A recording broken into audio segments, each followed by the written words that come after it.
राघव राव और पल्लवी के बीच में पक्का रिश्ता है।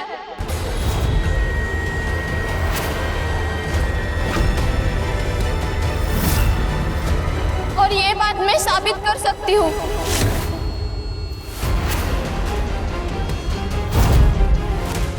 टीना, ये तुम मेरे आई बाबा के सामने क्या बकवास कर रही हो? मैं बकवास कर रही हूँ? तो फिर कंपटीशन में तुम्हारे जिस साड़ी को इनाम मिला था वो साड़ी सबको दिखाओ।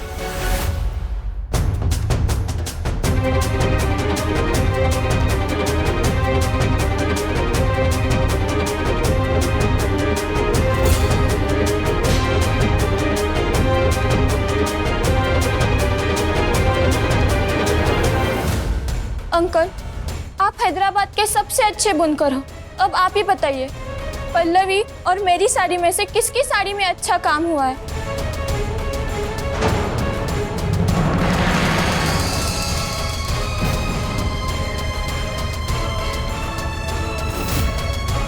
बुनाई का काम तो तुम्हारी साड़ी पर ज्यादा अच्छा है। मैं पूरे विश्वास के साथ कह सकती हूँ, जिस आदमी को साड़ी के बारे में थोड़ा सा भी नॉलेज होना, वो आसानी से बता देगा कि मेरे साड़ी पर सबसे अच्छा काम हुआ है। फिर भी आज कंपटीशन में जीता कौन? पल्लवी। क्योंकि इस कंपटीशन का जज राघव राव था।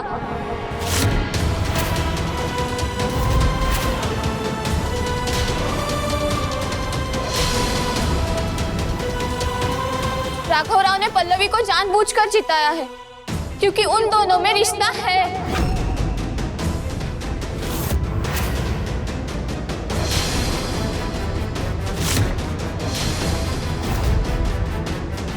और कंपटीशन शुरू होने से पहले मैंने खुद उन दोनों को बात करते हुए देखा था। टीना, ये तुम क्या कह रही हो?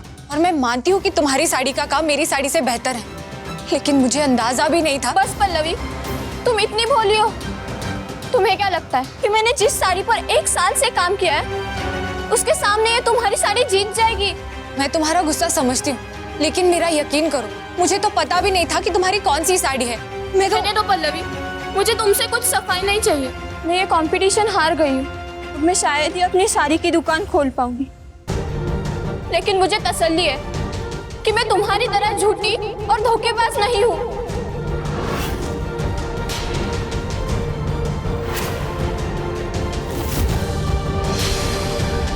राघव राव और तुम्हारे रिश्ते ने आज मेरे सारे सपनों को तोड़ दिया।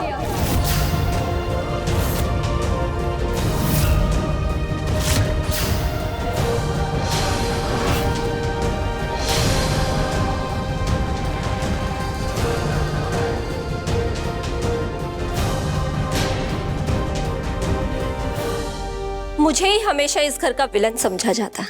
पल्लवी के लिए तो हर बात झूठी बोलती हूँ ना मैं। अब देख लो, लोग बाहर से आके पल्लवी के बारे में क्या बात कर रहे हैं। मेरी नहीं तो कम से कम उन लोगों की बात पर तो विश्वास कर लो। दिखा दिया आपकी लाडली ने मॉल में साड़ी की दुकान खोलने के लिए वो किस हद तक गिर सकती है।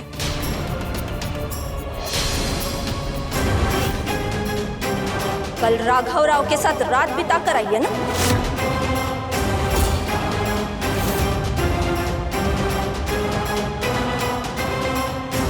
ये है उसकी कीमत।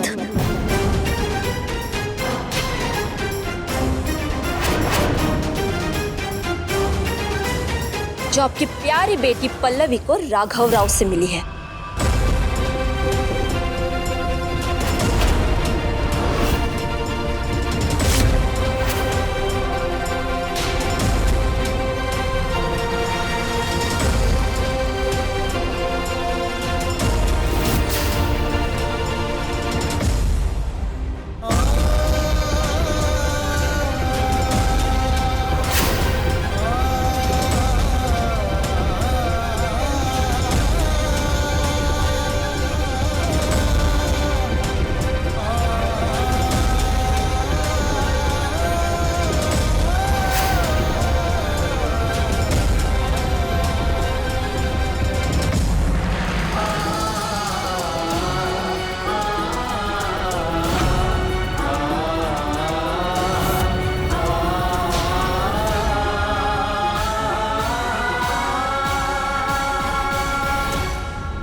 हर बार कुछ ना कुछ ऐसा कर देते हो कि अम्मा खुद तुमसे दूर हो जाए। यूं ऐसे चोरी छुपे आधी रात अचानक से गायब हो जाना हमारे लिए कितना एम्बैरेसिंग होता होगा।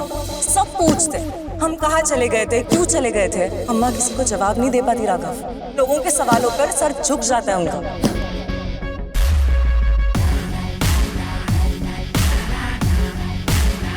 तुम्हारे वजह से हमें भी क्रिमिनल्स की जिंदगी जीनी पड़ती है। वैसे इस बार क्या किया तुमने?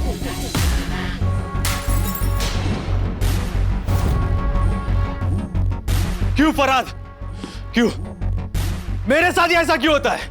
ये पूरा दुनिया अच्छाई का माला जपते रहता है और अच्छाई के बदले सबको तारीफ रेस्पेक्ट मिलता है, लेकिन जब मेरा टर्न आएगा ये रूल पलट क्यों जाता है? मेरा अच्छा काम लोगों को गलत क्यों नजर आता है? तू बता फराद, ऐसा कौन सा गुनाह कर दिया मैंने अपने फैमिली को बचाकर कौन सा गलती कर दिया मैंने? सब कुछ धीरे धीरे ठीक हो रहा था, ये वेद बीच में आ गया। वो जानता है अम्मा और कीर्ति को, मेरे तक पहुंचने को वो पल्लवी का इस्तेमाल किया। जस्ट इमेजिन अम्मा और कीर्ति का क्या हाल होता। आई नो अन्ना, लेकिन अम्मा को ये सब नहीं पता था। अगर पता नहीं होता तो अम्मा मेरे को एक बार पूछ लेता ना। वो शादी का फंक्शन में अम्मा मेरे को इतना करीब हो गया था कि हक से एक बार पूछ लेता कि सेवास क्यों भेज रहा है हमको। लेकिन अम्मा मेरे को हर टाइम गलत समझता है। मेरा अच्छाई, मेरा प्यार, मेरा केयर, इन सब का कुछ वैल्यू नहीं है उन्हें।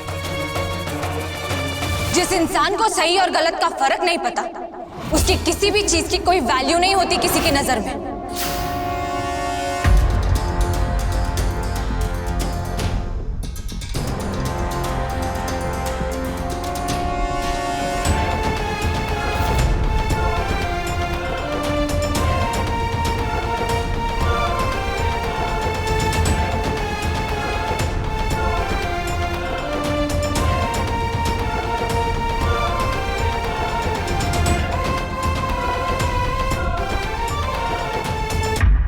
उसी कैटेगरी में आते हो तुम राघव।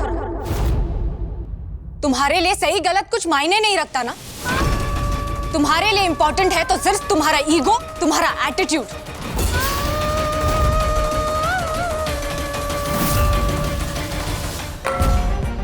तुमको तुम्हारे घर में मरने लगता क्या जो कभी भी मेरा घर आता है? और जहां तक मेरे को पता है मेरे घर में कोई प्रवचन का चैनल नहीं है जो आते बट बट बट बट शुरू कर दिया। तुमने जानबूझकर जिताई है ना मुझे ये ट्रॉफी। हाँ किया, यू आर वेलकम। अब निकलो यहाँ से। क्यों किया ऐसा तुमने? ताकि जिंदगी भर अपने एहसान की बंदूक तान कर मुझे टॉर्चर कर सको। मैंने तुमको इसलिए जिताया क्योंकि तुम डिजर्विंग था। मेरे घर में शूटआउट में नहीं फंसता ना तो तुम ही कंपटीशन जीतता था। तुम्हारा कॉन्फिडेंस बढ़ाने के लिए मैंने ऐसा किया है। और दूसरे पार्टिसिपेंट्स का क्या, जो सच में ये कंपटीशन जीतना डिजर्व करते थे? उनकी मेहनत की जरा भी कदर नहीं की तुमने। मैं क्या महान आत्मा है क्या जो सबके बारे में सोचते रहेगा? मैं तुमको जानता है इसलिए तुम्हारे बारे में मैंने सोचा है, और तुम खुश होने के बदले मेरे को ही सुना रहा है। मुराद, एक मेंटल हॉस्पिटल में इसके लिए बेड बुक कर। ट्रीटमेंट का बहुत जरूरत है इसको। मुझे ट्रीटमेंट की जरूरत है? क्यों? मैंने कहा था तुम्हें मुझे कंपटीशन जिताने के लिए या मेरी हेल्प करने के लिए? नहीं ना, तो फिर क्यों ये अच्छाई का ड्रामा कर रहे हो? और जहां तक मुझे याद है कंपटीशन टैलेंट से जीता जाता है, सिफारिश से नहीं। पक्का इसने कुछ टेक्स्ट बुक में पढ़ा होगा, क्योंकि रियल लाइफ में ऐसा नहीं होता। अगर कुछ करने का मौका मिले ना अपने फेवर में तो छोड़ना नहीं चाहिए। ऑफ कोर्स, ऐसा ज्ञान तो दी ग्रेट राघव राव की टेक्स्ट बुक से ही मिल सकता है, क्योंकि सच्चाई और ईमानदारी जैसे तुच्छ शब्द आप जैसे महान इंसान की डिक्शनरी में होते ही नहीं है।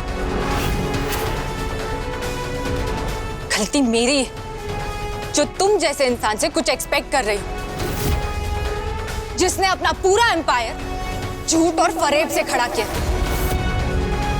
जिसके अकाउंट का हर एक पैसा किसी को धोखा देकर और तकलीफ देकर हासिल किया गया। hey!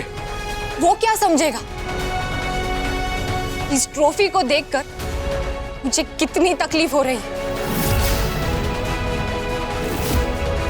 Wow, fantastic! फराद, मैं दुनिया का सबसे पहला इडियट है जो मदद करने के बाद भी मैं ही खुद सुन रहा है, क्योंकि मैं जिद्दी और बेवकूफ औरत का मदद किया जो उसका लायक ही नहीं है। You know what?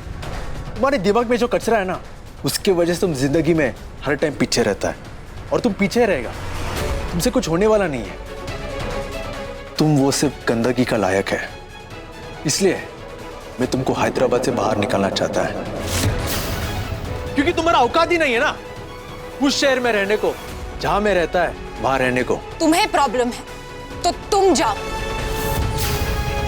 ये शहर तुम्हारा नहीं है, जहां जो तुम बोलोगे वही होगा। ये शहर मेरा है और यहाँ वही होगा जो मैं चाहता है।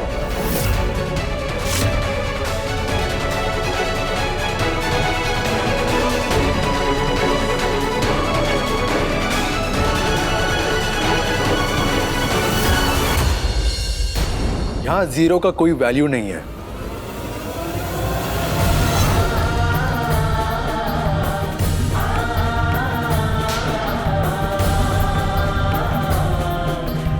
तुम जीरो था, है और रहेगा।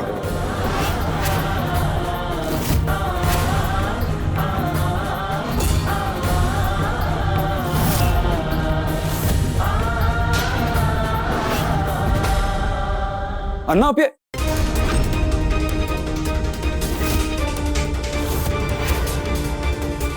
4 दिन तुमसे तमीज से बात कर लिया तो तुम अपना हैसियत भूल गया।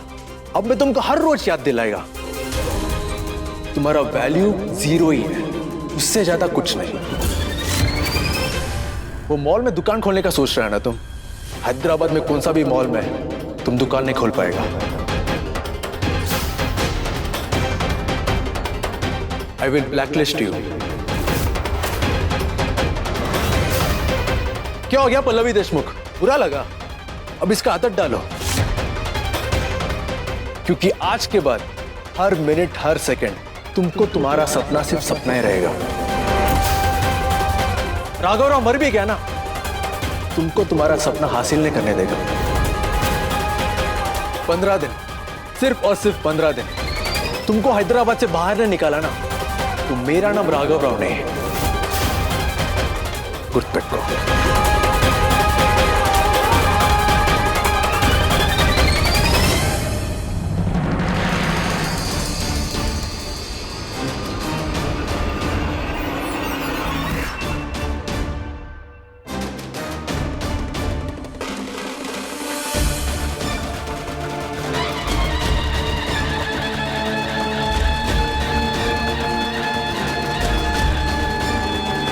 गिनतियां करने का बहुत शौक है ना तुम्हें, तो करो।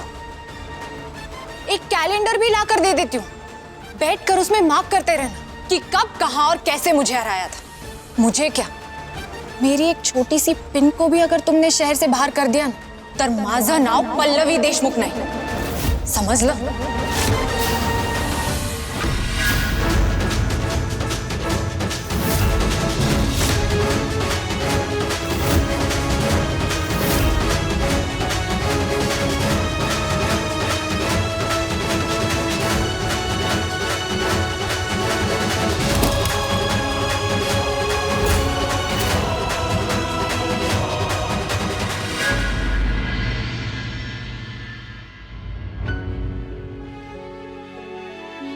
मंदार जब 10 साल का था तो, मुझे बात नहीं करनी है। लेकिन मुझे बात करनी है। कहिए। मंदार जब 10 साल का था तब वो एक ड्राइंग कंपटीशन हार गया था। रो रहा था बहुत, किसी की बात नहीं मान रहा था। फिर आपने क्या किया? आप बाजार गए, एक नकली ट्रॉफी लेके आए। वो ट्रॉफी आपने मंदार को दी और मंदार को कहा, बेटा ये कंपटीशन तो तू ही जीता है। मंदार तब एक बच्चा था, मेरे उस झूठ से उसके चेहरे पर खुशी आई थी। पल्लवी के चेहरे पर भी आज मैंने वही खुशी देखी। पर पल्लवी की पर कुछ नहीं। पल्लवी के चेहरे पर खुशी किसी झूठ के आधार पर नहीं थी, क्योंकि उसके चेहरे पर मेहनत की चमक मैंने साफ साफ देखी थी। हो सकता है वो टीना शायद सच कह रही हो, राघवराव ने चीटिंग की हो, पर ये सब पल्लवी को तो नहीं पता था ना। उसमें इसकी क्या गलती है? वो बेचारी आपका नाम रोशन करने के लिए, दुकान बढ़ाने के लिए कितनी मेहनत कर रही है, और आप उस मेहनत का ये फल दे रहे हो। देखो शारदा,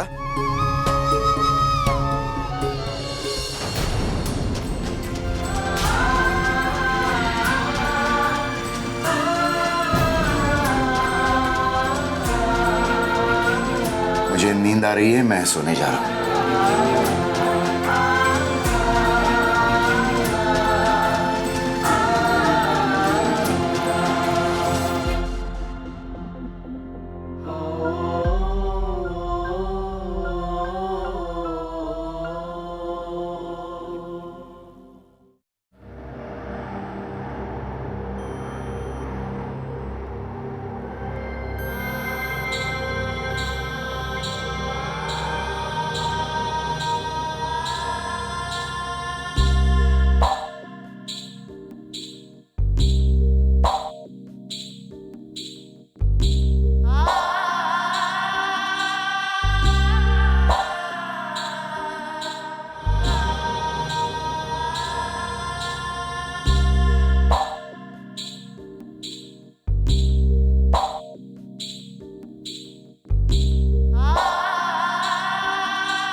ये सब तुम्हारी वजह से हुआ है राघव राव।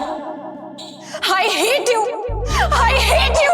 आज के बाद कभी किसी के लिए अच्छा काम नहीं करेगा मैं, और उस पल्लवी को नहीं छोड़ूंगा। I hate you Pallavi Deshmukh.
दीदी, आप इधर आइए, मेरे साथ योगा कीजिए। इसे करने से ना आपकी लाइफ की सारी टेंशन और स्ट्रेस जैसे हवा में उड़ जाती है, और ये आपके माइंड, बॉडी और सोल तीनों के लिए बहुत रिलैक्सिंग है। आप इधर आइए, और अब तो आपको रोज मेरे साथ योगा करना ही पड़ेगा। वो क्या है, मानसी दी की शादी के फंक्शंस वापस स्टार्ट हो रहे हैं। अब आपका स्ट्रेस तो और भी बढ़ जाएगा ना। आप इधर आओ, आप मेरे साथ योगा करो। देखो ऐसे।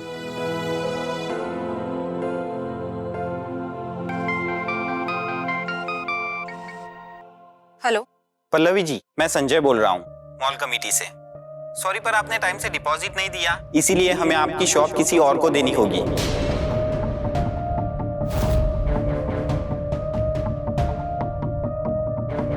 जानती हूँ सर, अगले महीने जब दोबारा स्लॉट खुलेंगे तब अप्लाई कर दूंगी। सॉरी पल्लवी जी, पर यह भी नहीं हो पाएगा,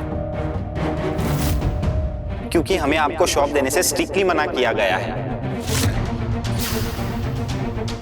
मतलब उस मॉल में मैं कभी अपना साड़ी शॉप खोल ही नहीं पाऊंगी?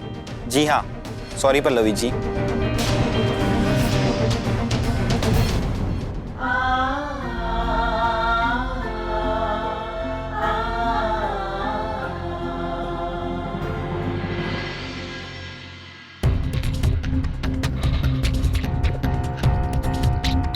गुड मॉर्निंग अन्ना, क्या हुआ, आपने अचानक बुला लिया? एक को नोटिस भेजना है। किसको?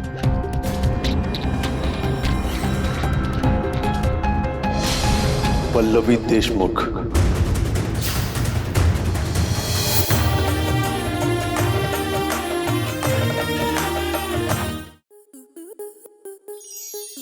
आपके मनोरंजन पर अब नहीं लगेगा कोई ब्रेक। स्टार प्लस के बेहतरीन शोज देखने के लिए लाइक, शेयर और सब्सक्राइब करें स्टार प्लस यूट्यूब पेज को।